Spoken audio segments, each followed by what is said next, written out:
not all makeovers are scary. At Virgo Beauty Studio, we turn beauty into an obsession. From lashes to facials, makeup, and more. It's your self-care ritual without the jump scare. Book now at virgobeautystudio.com, if you dare. Looking for your dream home shouldn't feel like a mystery. That's where I come in. I'm Victoria, your local realtor, helping you unlock homes that are to die for. No tricks, just keys. Call me today and let's solve the case of your perfect home. On a cold December night in 1979, Christmas lights were glowing across Westdale Mall. Families were shopping, kids were laughing, and the entire place felt warm and safe. Exactly the kind of night you'd never expect for a nightmare to unfold.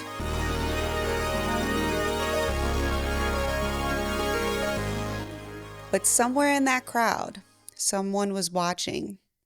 An 18-year-old high school senior, Michelle Martinko, walked through the mall looking for a winter coat, completely unaware that she was being followed. Oh, that's my biggest fear. Completely unaware that someone had singled her out. Completely unaware she'd never make it home. Oh my God. By the time the mall lights dimmed and the parking lot emptied, her car was still sitting there. Frost covering every vehicle around it except hers. Inside that Buick, a brutal, frenzied attack, a fight for her life, a crime so violent and so personal, investigators would end up chasing answers for nearly 40 years. Oh my God. The killer left behind almost no clues, no witnesses, no weapon, no motive anyone could understand. Just one thing, a single drop of blood. And that one drop would be the thread that eventually unraveled everything. Decades later, and in one of the most unexpected, unbelievable cold case breakthroughs this country has ever seen. Tonight, I'm going to tell you the story of Michelle Martinko, the popular, responsible, beloved girl who went Christmas shopping and never came home. A case that baffled investigators, shattered a community, and proved that even the smallest trace of a killer can eventually speak louder than time. So let's get into it. Oh my God. Yeah. What area was this? Like what state? Ohio. Oh my God. Yes. No, we broke the California-Florida thing. Yeah, we did. Oh my God, it only took 6 episodes. We're done with California and Florida for now. But this is, oh, hell yeah, I'm excited. Well, I'm not excited. Well, There's a happy ending. Yeah, there's definitely a happy ending to this one. Around here. Yeah. Okay, so let's get into who Michelle was. Before we talk about the crime, we need to talk about Michelle. So like I said, she was an 18-year-old high school student at Kennedy High in Cedar Rapids, Iowa. Oh, Iowa. Oh. Not Ohio. Still. I mean, have they have dyslexia. the same amount of letters. We have to give Baylee grace. Iowa, she Ohio, has mom brain, 6, 7, and they both grow corn. Yeah. So it's only fair. I mean, I think they're the same. I was so confident with my Ohio. I know you're like Ohio girl. Duh. I can draw you a map, but don't after what happened this morning. Don't rely on me for any type of no GPS or GPS. driving. No. No. Okay, so she was beautiful, sweet, reserved, unless she knew you, very responsible, not a rule breaker at all. Her friend said she was like the classic girl next door, pretty, big blonde hair.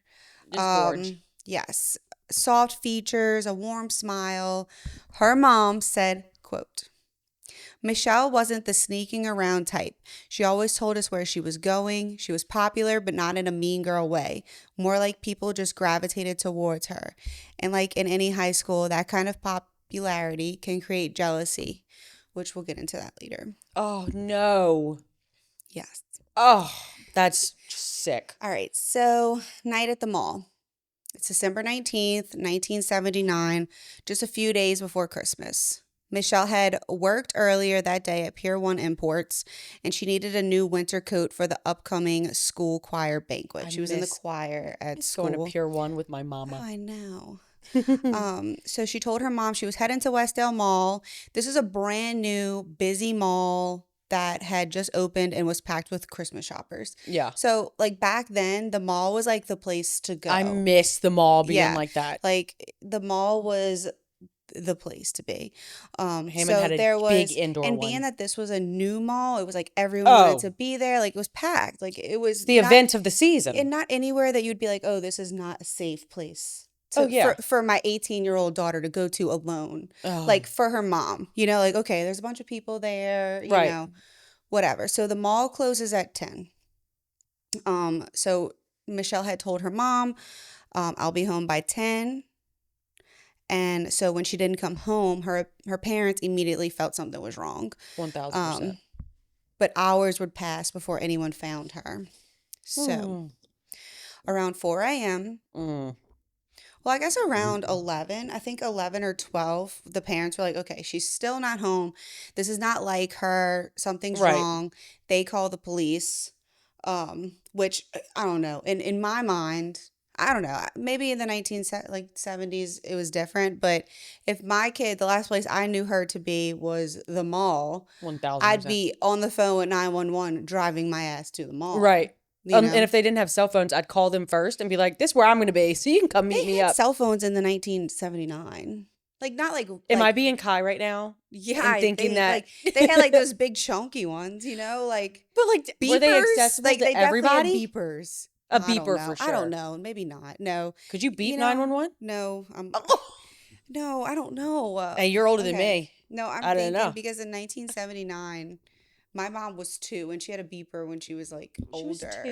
In 1979? My mom was born in 1969. Oh, yeah. So, yeah, my mom was 2 in 1979. Oh, a little baby. Little baby Dee. Yeah. Okay. So, around 4 a.m., the police are doing a routine sweep of the parking lot. Notice something strange. All the cars around a certain tan Buick were covered in frost, except the Buick itself, meaning it had been driven recently. The officer looked inside, and that moment changed everything. Oh, my God. So whenever the officer got to the vehicle, so obviously the mom said she took our family car, which was a Buick, whatever. Obviously, this is the same car. The police opens the back driver's door first because I don't know why, but he did. And he just saw a girl like slumped over onto the steering wheel. Oh my God. And in his mind, the first thing he thought was like, oh, she fell asleep. She's sleeping. Because that's kind of like what it looked like. Oh, poor thing. No. So, so she was slumped over the passenger side floorboard, like slumped. Yeah. Like that way. And they thought she was sleeping? They thought she was sleeping. Again, like, I don't think they thought that anything crazy like this would happen in Iowa. Right. Like, yeah. you know, so I don't they think just that, assumed the least. I don't think that that was like the first thing that they thought, you know? Yeah. But, and then he opens the driver door and sees blood is just everywhere. Oh, no. Stab wounds covering her face, neck, and chest. She was stabbed 29 times. Do you know how much force and energy that takes? That's like violent. That is so violent. That is so personal. Whoever did it hates her. That's not like a random rape or whatever. Exactly. So she also had defense wounds too. So she definitely put up a fight. You go, Michelle. As she should, You put up a fight. And here's the chilling part is that no one heard her scream. No one saw her attack. No one noticed anything. Oh, my God. This was a busy mall at Christmas. Yeah. Like, how does that happen? It's the bystander effect. I feel like even if they just don't process it because everybody's worried about their own... Their tunnel vision. Yeah. You know? Oh, my God. So, yeah. Those poor parents. So, Michelle, when they did find her, she was fully clothed. There was no sign of sexual assault. Thank God. However, police believe the killer had sexual motivations because of the way the attack was carried out and where the wounds were concentrated. Oh, no. There were no signs of forced entry on the car. So either one, Michelle let the killer into her car, or he opened the door while she was sitting inside catching her off guard, which I'm sure that's probably what happened. That's why always keep your door locked. Yes. Doors locked. They found blood that wasn't hers inside the car, especially on the gear shift. This would become the key piece of evidence, but not until decades later. So back then in the 1970s, Like they could take blood and say, oh, this is type A, this is type B, Right. but they couldn't trace it to a certain person. Yeah. At that time that the DNA was still killing so new. happened. Yes. And we'll get into, how it all unfolded later. It was almost like a movie, how they figured it all out. Oh my God. So the early investigation suspects. Who could have possibly done this to her? Who would want to? Yeah. Who would want to do this to a sweet little 18-year-old girl who's in the choir? Yeah. Like seriously, of all things. Oh, another chilling part, which I forgot to mention, was that the coat that she had bought was like neatly folded on the seat next to her. Like just perfectly. I don't know why that's so creepy. Shit? But No, like, that is creepy. Like, I don't know. For me, like that was just like, oh my gosh. just Like stabbed she the literally shit just out got of into you. the car, put her, so she obviously got into the car, put her coat on the seat, and then the killer jumps in. Oh, okay. That's what you're saying. I don't know why. My brain went That's to just- the killer killed her and then folded the coat. Oh yeah. I don't know what. I think yours sounds a lot better. I was like, I cannot believe he folded the coat. the clothes after. Yeah, he's a weirdo. Like, oh my God. Arrest him. Okay, so the police immediately started with the people closest to Michelle, as they do. Right. And I will say, for this time, I think that the investigators and the detectives did a wonderful job. Good police work. For what they could do Right. at this time. So police Claps for immediately them. started with the people that was closest to Michelle. Number one being her ex-boyfriend, Andy Cito. Andy and Michelle had broken up recently. He still loved her. He admitted that. People whispered that always happens. Right. 1000%. They always blame the boyfriend. Andy or the had husband. an alibi. He passed a polygraph not once but twice. They were Okay. really trying on him. They were going to pin it on him. Yeah, because her classmates would be like, oh, like she was crying, but she's an 18-year-old girl who they just broke up. Like, It's dramatic. it doesn't have to be some crazy story. She's Right. freaking sad. Breakups in high school were, oh Yeah. my God, you couldn't pay me to Yeah, go back so to and that. nothing connected him to the crime. Like, Right. Thank God. he passed a polygraph. He Alibi. had an alibi that his friends and family were able to back up. He was obviously cooperating. Yeah, Like he wasn't acting weird. He loved her. Like it wasn't like He wanted them to find the killer as much as they did. Right. So after that X'd out, they went to the next person. They chased the jealousy angle, which is a girl named Janelle. Janelle, who had been jealous of Michelle. She reportedly said things like, okay, also remember, like, they're in high school. Right. So, like, she's telling people, I hate her. I wish she would disappear. Like, typical teen jealousy. Right, exactly. Petty and emotional. Don't prosecute me off what I've said when I'm mad. Don't do that. Okay? That'd be a really bad day for me. So, but still the police dug in. Nothing pointed to her. No DNA, no opportunity, no motive that matched the brutality of the crime. So another person. Dead end. The unknown. Okay, so the next person was this unknown man at the mall. Witnesses reported. Poor man. Witnesses reported seeing a man following Michelle around the mall that night. Several described him late 20s or 30s, sandy or brown hair, watching her closely, walking behind her. Police created a composite sketch, which later is going to look eerily similar to someone. But back then, no leads, no name, no arrest. I take back the poor man thing. I didn't know. I'm going into this blind. Yes. So nobody judge me. So another thing that when I was researching about, like, anyone that saw her while she was in the mall, she got food, she was walking around, she was going to a bunch of different stores. She's vibing. And some people said that when they saw her, that she was walking alone, but kept, like, looking behind her as if she felt like someone was watching her. But also, she's also an 18-year-old girl who could have just been afraid Paranoid. to be alone and, whatever. We don't really know. And then someone else reported that she walked out to, like, the second story of the mall and you could see down into the parking lot. And she was kind of just, like, looking down into the parking lot, like, scoping things out. Weird. Yeah. So, I mean, that's all hearsay. Right. And Also. witness testimonies are very rarely true. Yeah, and I feel like Or when they're, someone like, dies that tragically, they stretched try to, like, remember some crazy thing that they saw or... Your brain can play tricks with you Yes. tremendously. Yes. It's really scary. All right.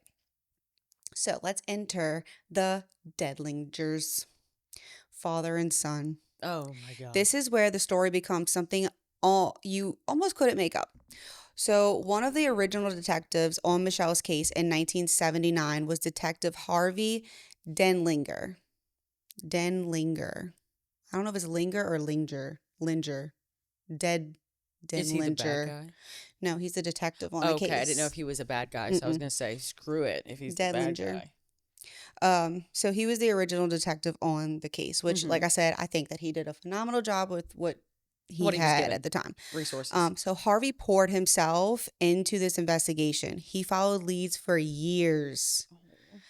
This case weighed heavily on him. He talked about it at home, at the dinner table, in the car. Sweet man. His son, Matt, grew up hearing about the Martinko case his entire childhood. Oh. So this case really stuck with this man. He Like, brought it home. yes, because again, stuff like this doesn't happen. It affected the entire community. And when something happens and they don't have closure on it, it's like this like black cloud that just like Right. hangs over the community, you know? And it's 1000%. like it just makes you feel like you're not safe anywhere. Right. You know, you don't know what's gonna happen. Like so yeah, so I think this was like really eating the detective Harvey alive. Yeah. Decades later, Matt followed his father's footsteps and joined the Cedar Rapids Police Department, and eventually he inherited his father's unsolved case. Oh, I love Yes. that. Family business. Yes. So Matt said, Dad carried this case for years. I knew I had to carry it too. It wasn't just a case anymore, it was a legacy. So I think that Matt obviously grew up hearing about this case and almost was like I have to figure this out for my dad. Right. You know? Yeah. Because being that it took so many years, Michelle's parents had passed away before the case was uncovered. Oh my God. I couldn't Detective imagine. Harvey passed away before the case was solved. Yeah.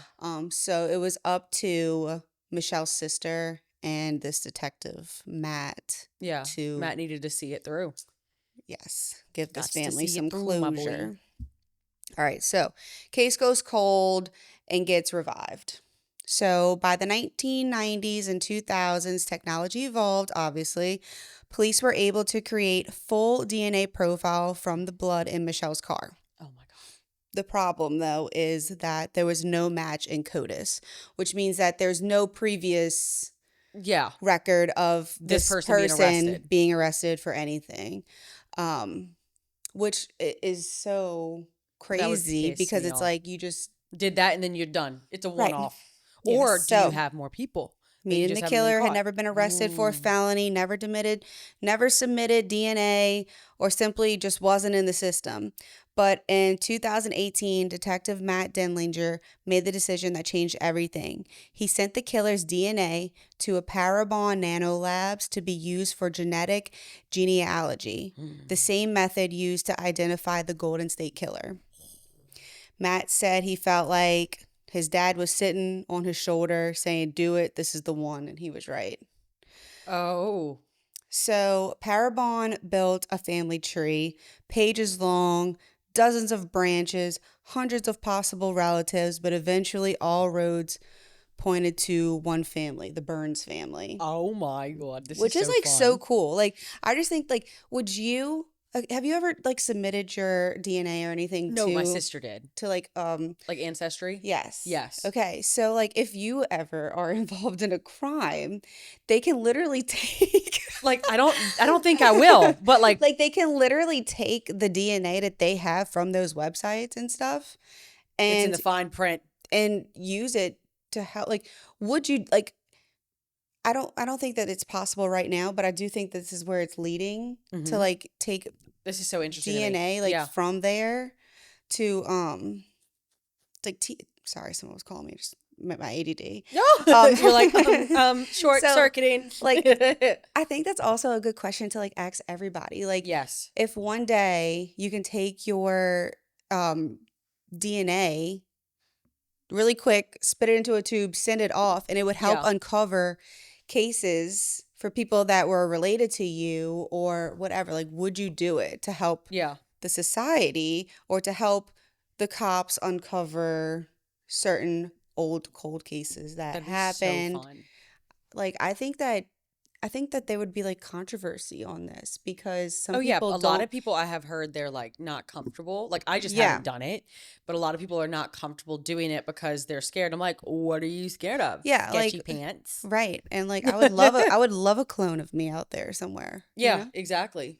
But whatever. So I would like to know if people would be open to doing that or if it's something that you'd I'd be be like, down if I no. didn't have to stay with the clone Like mentally. I'd be fine. Like I know I'm not doing any crimes or anything, but if it can help somebody else, then I Yeah. would, you know.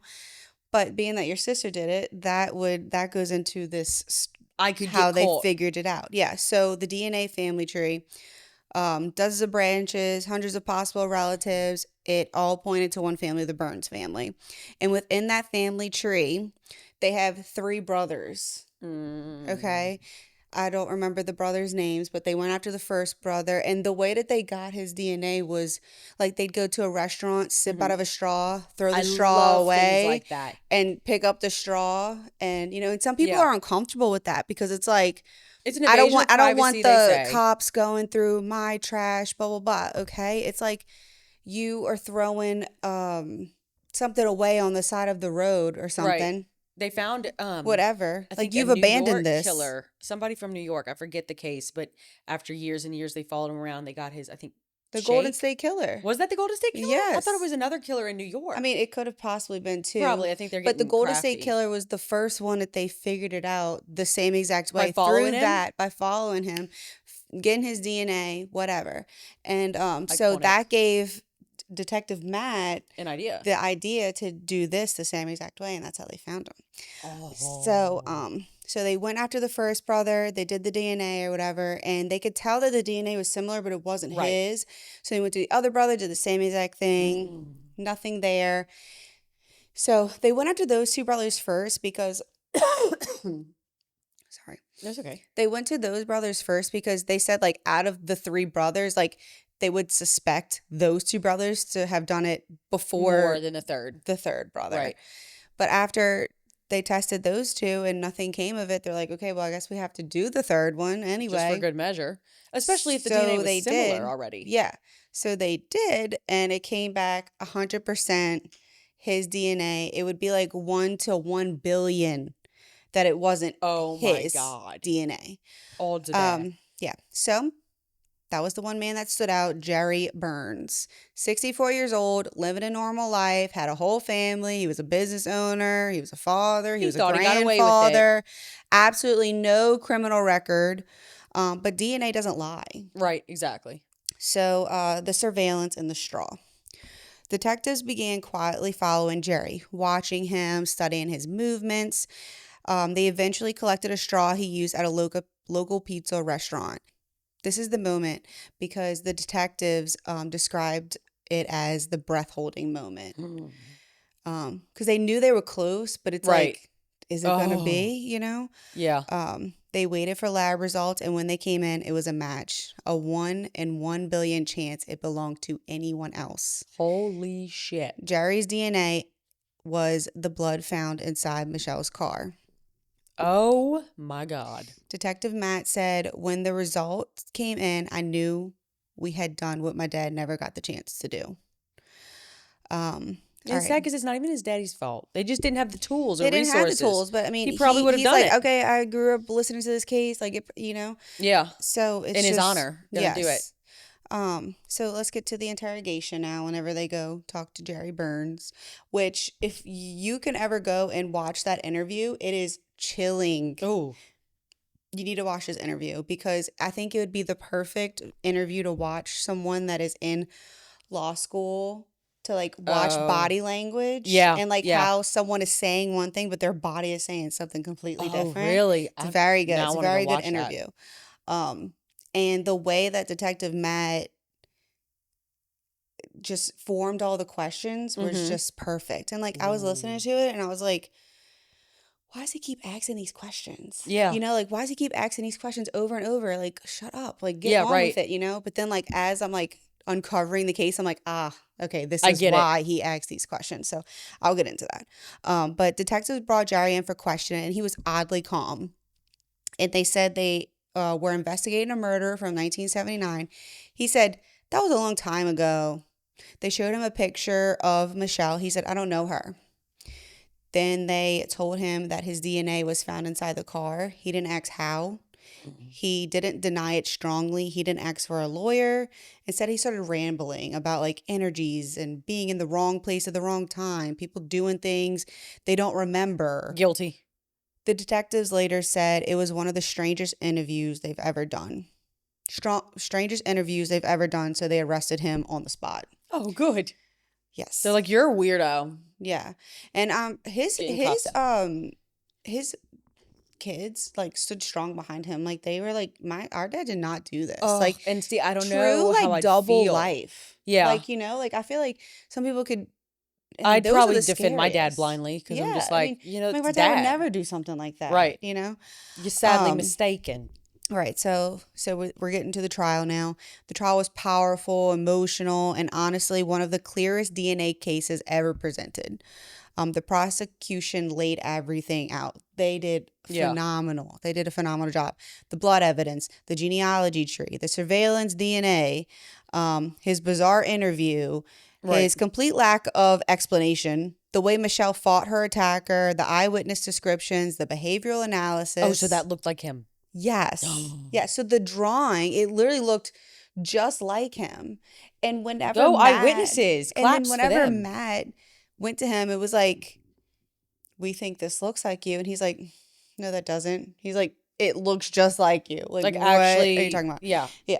But he was like, this detective was so like calm, cool. Like he knew he had him, you know? Yeah, right. So like you have he to be had very that careful. confidence, Yeah. but like not in like a, are you Cocky kidding way. me kind of way? Yeah. Yeah. So they said there is no innocent explanation for how Jerry Burns' blood ended up in Michelle's vehicle. And that was the truth. There wasn't. The defense tried to argue transfer DNA, which, I mean, come on. No. There was blood, not touch DNA. So what they were trying to say, basically, by transfer DNA was, if Jerry was at the mall at the same time she was at the mall, could there have been a way that maybe he cut himself and his blood got on her hand, and then when she touched the if someone ever touched me and they were bleeding, I would instantly go to the hospital for like a shot. But it's like, come on, are you serious? Like, y'all are really stabbing it. Y'all are really reaching at this point. Like, how would his blood get into her car? Transfer DNA doesn't make sense. You know, idiots. It was bizarre. Do we find out a motive? No. He doesn't go to school with her? Or didn't? No. No, he was old. What a sack of shit. Yeah. So during the trial, Detective Matt spoke about his father Harvey, who had passed away before the case was solved. You know, just saying things like, my dad was on this case for 40 years. Yeah. Felt like he was here today. It was his first case. That he solved. Whatever. Yeah. Oh. So Harvey started it. Matt finished it. It was one of the only known cases in U.S. where a father begins the investigation, his son closes it. That's beautiful. Decades later. Yeah. So verdict and sentencing. The jury deliberated for only a few hours, and they found Jerry Burns guilty of first-degree murder. Good. At sentencing, Matt read something about his father, and about how, like, Michelle, you were never forgotten. Like, you know, Michelle's sister hugged Matt after and told him, like, your dad would be so proud and everything, and it was super sweet. Jerry Burns was sentenced to life in prison without the possibility of parole. He is currently serving that sentence at Anamosa State Penitentiary. Ugh, he's still alive. He is still alive. He keeps trying to appeal this case, which, like, come on. Loser. Sorry. I mean, like, really. Yeah. Just your DNA was in the car. You had a great life up until you got caught. Yeah. Just live it out in prison now and just let the family go in peace, because the family like has to go back Right. to every appeal trial to Right. try to fight for him to stay behind. Like, you're a Yeah. menace. Yeah. But I just think that the case is super cool because Yeah. it's like after shows the all that improvement. time Yeah. and and it's like how much more from now until 40 years from now, like Right. What kind of advancements we're gonna have yeah, and how many more cold cases will be solved. uncovered and but And as I'm far glad that he was as alive whenever they yes, got him. and I really encourage y'all to watch the interview because like he's saying no with his words, but he's nodding his head Oh yes. my Like God. it's like one of those like very It's a tell. yes, like You his know? body language is saying everything you need to And know. it's all on video. But the interrogation is still so strange. But basically he never said why. He never admitted that he did do it. Still. But when he was in jail, he got super close to this one guy in there. I don't remember his name, but Jerry referred to this boy in there as his favorite son, like in jail. Like he was God. like a favorite son. Creating jail families. Yeah, so whenever like a newspaper article or something came out about the killing of, you know, he like autographed this article for that boy, that guy that's in jail with him that he called his quote unquote favorite son. Yeah, but you didn't do it. And autographed it or whatever. And so later on in time, I don't know what happened. They were playing cards or something, and it got to a point where it was like a win or lose situation. Yeah. And Jerry must have made some sort of comment like, "Don't make me take you to the mall," or something like that. So like Sack of he shit. never like admitted it, but like would make comments like that. And that actually that guy that said was his favorite son is the one who went to them and was like, I'm pretty I know that absolutely he did did it. And so for him to keep appealing this is like crazy, but also like imagine his actual son Yeah, 1000%. that's like fighting for him, saying my dad never did this, and then you're signing an autograph saying to my favorite son. It's not even your real son. You're making a prison family. Like what? Yeah. People that can commit acts like what he committed in 1979 never actually love anybody. I don't give a fuck if they're flesh and blood. Your wife, your children, you're not a good person, and you are incapable of love. Yeah. Like, I just think that this case is heartbreaking, but it's also one of the most extraordinary examples of justice, even when justice takes a lifetime. Yeah. I kind of love that he thought he got away with it. Yeah. Yeah. I me love too. that. And the fact that he Poetic keeps trying to justice. appeal it and be like, oh, like if somehow he can get out of it so he can live the rest of his life free. Sir, you lived your life free for 40 years after you committed a heinous crime of an 18-year-old girl, and never said once why you did Didn't it. even give her remaining family that peace. I'm pretty sure just because she was alone and she was a girl and pretty and blonde, like I don't even think that there was like a real motive. I think he just wanted to kill somebody. Just for funsies, and then goes on to have a family. Yeah. So Michelle never knew her killer. He was a stranger. A predator at the mall during Christmas, but because detectives collected that blood in 1979, because Detective Harvey never let the case die, because his son Matt refused to give up, Michelle finally got the ending she deserved. Thank God. So that is the story of the murder of Michelle Martinko, a girl whose case was solved by time, science, and the determination of 2 generations of investigators. Thank you for listening and let me know. Oh, wait, no. Thank you for listening and for letting me share Michelle's story. Oh my God. I liked that story because it is still a happy ending. Yeah. And it does show how, like, that 1979, like, my mom was alive, your mom was alive. Yeah. Wasn't that long ago. Right. And look how drastically different, our resources are. Makes me feel safer, but also this is making me panic because I'm paranoid. Yeah, and I think that everyone's following me in the mall, alone, and but especially with kids. And it's so crazy. So I took Layton to Tennessee for like over her Thanksgiving break. I had a wedding to do out there, and I kind of made it into like a little trip for her. I heard Her gift is at the house. It's okay. I'm giving it to you. It was literally on the piano. Shit. See, I am paranoid, and so I went to Leighton's birthday party, and I literally told Baylee, I was like, I didn't feel comfortable stopping because, well, one, I'm a procrastinator. I could have gotten it on the whole time, but I'm a procrastinator, so whatever. Yeah. And just a girl. And so I was like, but I didn't feel comfortable stopping with Kai and Jenner by myself because of fucking dickwads like this. Right. And yeah, so that's why and Jeff Bezos did a good thing. And like that's exactly what I was just getting to also. I'm sorry. So no, you're good. ADHD. No. So it was me, my mom, Leighton, and I'm pregnant. And it was the creepiest thing. So I brought her to this candy, like cotton candy store. This was I don't know. Tennessee? In Tennessee, yeah. And they're making like this like unicorn. I'm trying to enjoy watching her have this experience. Like you made this cotton candy into like a unicorn. It was like this whole thing. And my kid right now, she's in her unicorn phase. If you are a mom of a 4 or 5-year-old daughter, you know what I mean. Yeah. Unicorn, everything. So I was trying to enjoy her doing this unicorn. I'm in the moment, man. Yeah. This like lady comes up to me like out of nowhere. Okay, so she walks in with this family, and it was like a family of like a mom, dad, and daughter who all looked very, very, very similar. And then there's other lady that was with them that looked not similar to them at all. Yeah. So she walks up to me. But I saw her walk in with them because, you know. Yeah, your head's on a swivel at all times. So, well, it's really not. Mine is. Like, mine usually is if it's just me and Leighton, but my mom was with us. So I feel like my guard was like a little bit down because I'm like, okay, like even if I'm not like.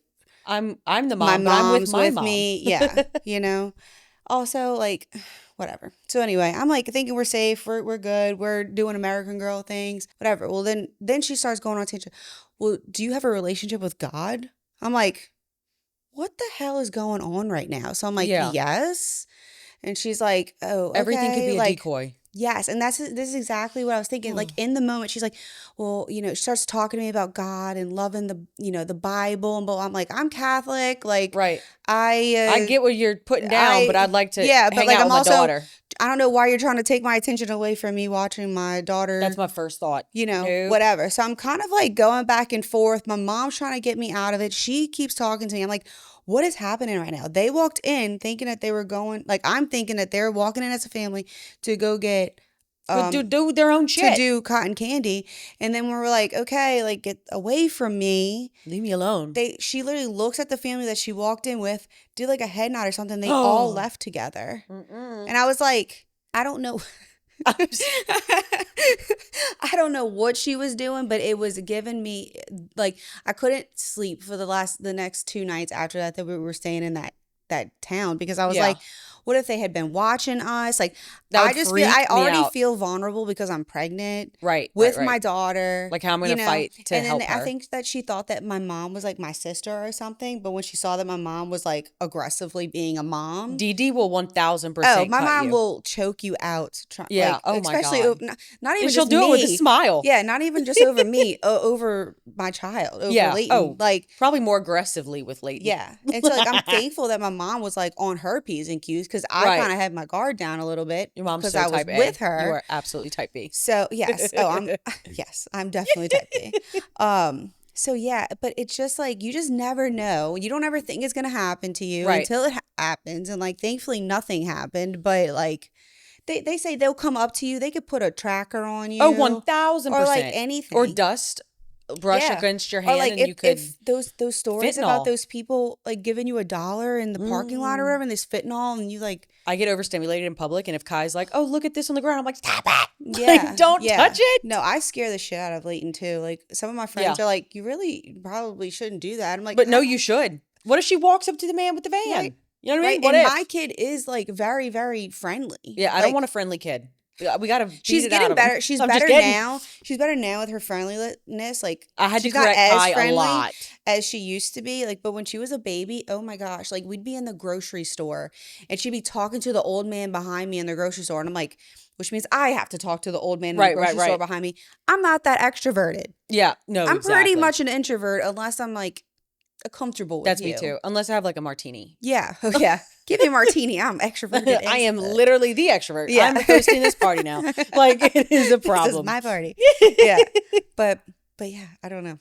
Oh my God. Yeah, no, that's terrifying. Yeah. I have too many stories like that to name. This was just the most recent one that's happened, and it scared the shit out of me. But basically, my reason for telling that story is just because, like, how crazy the world is and how it's just getting crazier and crazier, and how you literally have to be so...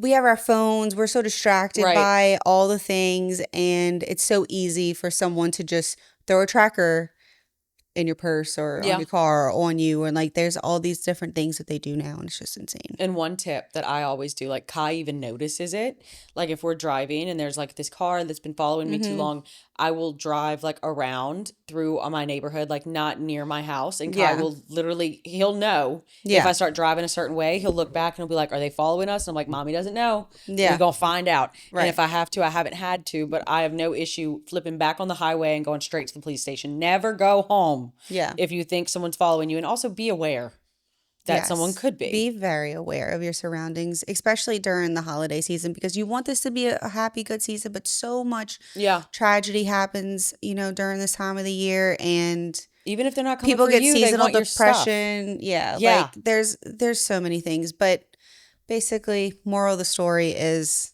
just be aware. Try to have somebody with you all the time. Be vigilant. Yes. Women, don't get go off anywhere your phone at night alone. in the parking lots. You just don't know who's watching you, and it's so scary how long they could be watching you for. Months, weeks, days. Who knows?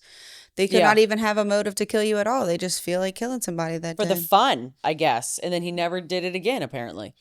I don't know. I think that he did. In his interview, he like brought up this random case that was very, very, very similar to Michelle's. I can't think of the name right now. Cut for that one. He didn't. No. So Michelle actually fought back, which is why he probably was bleeding. Got cut, yeah. And she was actually able to uncover her own. What a baddie. Always fight. But please don't die. Fight for your life. Yeah. And we won't see y'all until 2026. Oh my gosh, yeah. So we hope y'all have the merriest Christmas. The one gift you can give us is by liking, sharing, reviewing, rating, following, all the things. Do all the things so that we can keep showing up for you with these scary, scary stories. Show up for us so we can show up for you. Right. This is mutually beneficial. Yeah. Okay. But we love y'all and happy holidays. Happy holidays. I'm Victoria. And I'm Baylee. And this is Dead Serious.